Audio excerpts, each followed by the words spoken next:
got so much motherfucking design on right now. Every time, bring it back, nigga, come out, got 3 whole thoughts, I'm the guap, bitches on my line, and you know. Nah, bismillahirrahmanirrahim. Kita akan lanjut membuat pembahasan tentang hadis maudhu. Nah, di dalam kesempatan kali ini kita akan membahas tentang pengertian hadis maudhu.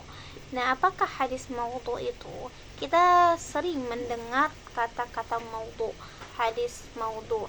Ternyata banyak yang kita dengar selama ini berupa hadis, ternyata itu bukan hadis. Ternyata itu ada hadis maudhu. Nah, apa sih arti maudhu itu? Maudhu sendiri itu artinya adalah hadis yang palsu. Nah, kita akan membahas dari segi makna, dari segi istilah, dan dari faktor-faktor hadis-hadis maudhu ini. Oke, kita akan masuk secara bahasa. Kata maudhu itu berarti sesuatu yang dibuat-buat. Nah, yang direkayasa ataupun yang diletakkan. Jadi, maudhu secara bahasa itu adalah yang dibuat-buat, hadis yang dibuat-buat.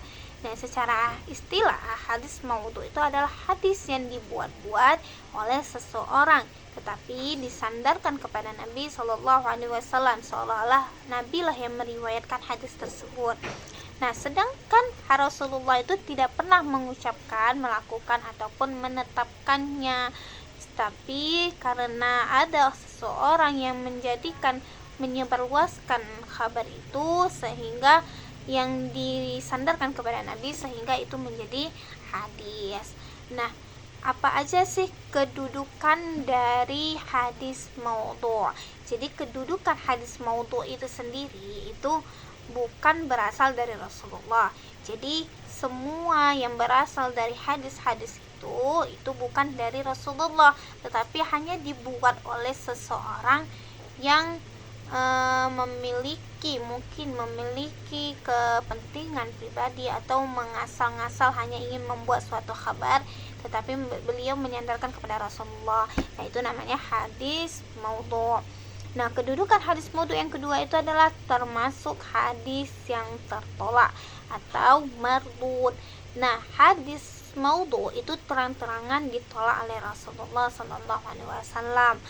Bahkan Rasulullah pernah bersabda bahwa segala sesuatu yang diucapkan, yang disampaikan atas namaku itu betul-betul tertolak, karena itu bukan hadis beliau, hanya saja dibuat-buat oleh seseorang. Dan yang ketiga itu tidak boleh dijadikan dasar hukum maupun ajaran Islam. Jadi bisa jadi hadis maudhu ini bukan hanya menyangkut pautkan hadis Rasulullah saja, tetapi bisa menyesatkan umat dengan kata-kata atau dengan kalimat-kalimat yang dijadikannya itu sebagai hadis. Nah, untuk selanjutnya kita masuk ke dalam sejarah munculnya hadis maudhu. Nah, pada masa Rasulullah, pada Rasulullah itu masih hidup, jadi tidak ada yang namanya hadis maudhu. Kapan hadis maudhu ini tersebar luas? Kapan hadis maudhu ini bisa dikenal di masyarakat?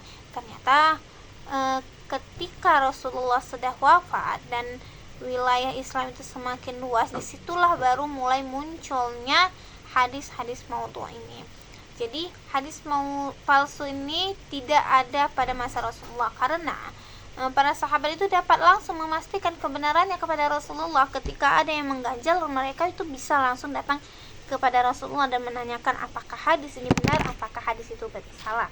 Nah, sedangkan ketika Rasulullah sudah wafat, mulailah muncul hadis-hadis palsu karena berbagai kepentingan pribadi, mungkin karena konflik politik, perbedaan kelompok, kepentingan pribadi, dan keinginan mengajak kebaikan-kebaikan dengan cara yang salah.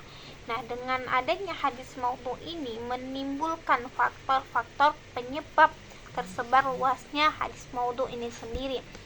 Ada beberapa faktor yang menyebabkan munculnya hadis maudhu, antara lain itu faktor politik. Jadi faktor politik itu sangat berpengaruh dalam kehidupan bermasyarakat, sehingga adanya hadis maudhu ini itu dijadikan sebagai mendukung kepentingan politik atau memperkuat kelompoknya gitu.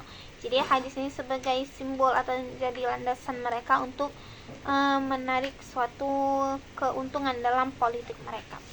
Terus yang kedua ada fanatisme golongan. Jadi fanatisme golongan ini adanya karena membuat hadis palsu sebab terlalu fanatik terhadap suku, kelompok ataupun pemikiran tertentu.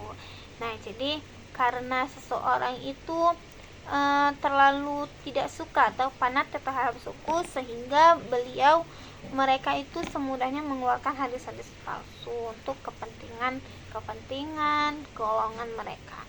Nah, yang ketiga itu adalah hadis maudhu.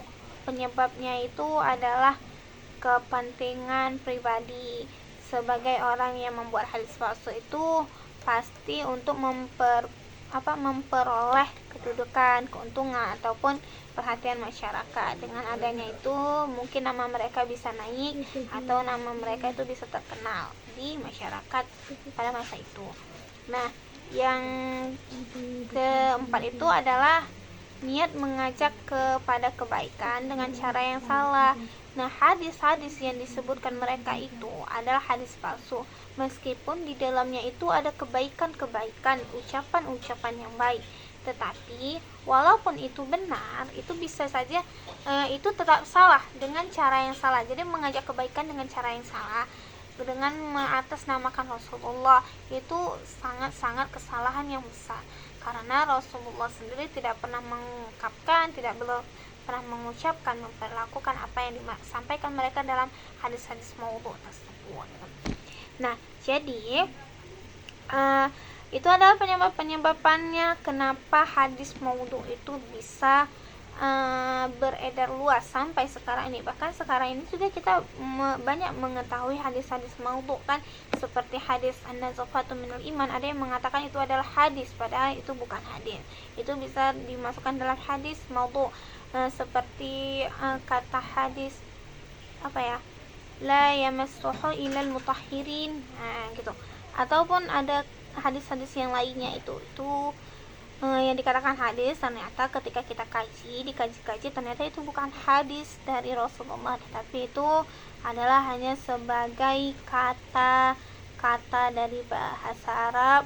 Niatnya baik, niatnya baik, kalimatnya baik, isinya baik, tetapi caranya itu yang salah. Terus kita akan masuk pada ciri-ciri hadis maudhu. Nah, ciri-ciri hadis maudhu ini sebelum kita mengetahui atau mengambil mentah-mentah ucapan seseorang yang mengenakan hadis, kita harus tahu nih ciri-cirinya. Biar kita tidak terikut atau kita tidak terpercaya mudah dengan semua yang diucapkan, apakah itu benar hadis ataukah bukan. Nah, kita akan mengetahui ciri-ciri hadis maudhu tersebut. Ada beberapa ciri-cirinya. Jadi para ulama itu mengenali hadis maudhu itu melalui penelitian sanad dan matan. Jadi sanad dan matan itu sangat penting dalam kita mengoreksi tentang hadis-hadis tersebut. Jadi beberapa cirinya itu, yang pertama itu ada pengakuan dari orang yang membuat hadis tersebut. Nah, jadi kita harus tahu siapa yang mengedarkan hadis tersebut. Jadi kita harus tanya dulu tuh pengakuannya, siapa yang menyampaikan, apakah dia itu orang yang benar-benar orang yang sahih, soleh, ataukah orang yang kita bisa melihat seseorang itu dengan latar belakangnya. Jadi kita bisa mengetahui, mengajak dia berbicara apakah hadis yang dia buat itu benar-benar dia dengar dari Rasulullah ataukah bukan. Nah, ya ada namanya hadis, isi hadis itu bertentangan dengan Al-Quran, hadis sahih atau prinsip dasar ajaran Islam. Jadi kalau misalnya hadis itu isinya itu bertentangan pada Rasulullah, pada hadis-hadis Rasulullah, atau bertentangan pada isi Al-Quran yang jelas-jelas misalnya Al-Quran menceritakan tentang A, terus dia menceritakan hukumnya itu ke arah yang lain. Nah, itu kan sudah jelas bertentangan antara Al-Quran dan hadis yang disampaikan. Nah, itu bisa jadi itu adalah hadis maudhu. Jadi kita harus berhati-hati dan pahami bahwa hadis tidak semuanya yang dikatakan hadis itu benar-benar menjadi hadis. Jadi kita harus lihat juga kualitasnya, apakah itu dia bertentangan dengan Al-Quran, ataukah dia bertentangan dengan hadis sahih, terus atau bertentangan dengan ajaran-ajaran Islam lainnya.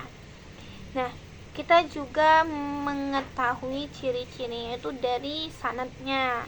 Dalam sanad terdapat itu perawi.